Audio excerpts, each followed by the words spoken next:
最中意校園入邊嘅邊度？ 7樓小教堂出面，因為嗰個視野係好廣闊，同埋可以企喺度望晒大部分嘅校園，其實係會令到自己去諗下，我喺度做緊乜嘢呢？早上巡視校園嘅時候，第一件事會做咩？去到嗰棵我哋有60幾年嘅樹下面去望一望成個校園，同埋感受下學生上堂嗰個嘅氣氛啊、情況啊咁樣咯。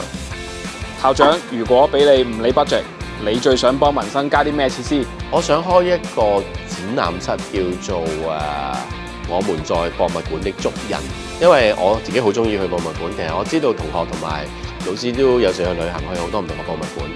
而家咧好多博物館都興出一啲嘅紀念品，唔係貴嗰啲啦嚇。如果我哋能夠有一個展示室，將呢啲嘅冰箱貼或者明信片收集出嚟，其實就唔係一筆錢去用咁簡單啦，而係話每個學生或者老師將佢自己嘅足印咧，可以擺喺度同人分享。不過就我相信喺退休之前都未必有時間將咁大嘅工程咧係實踐出嚟嘅。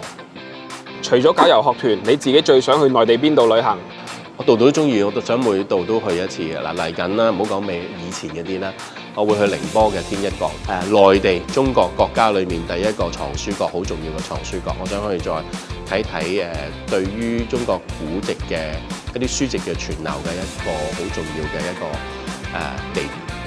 如果你想知道更多關於民生書院同我嘅一啲嘅睇法，就請你留意以後嘅專訪啦。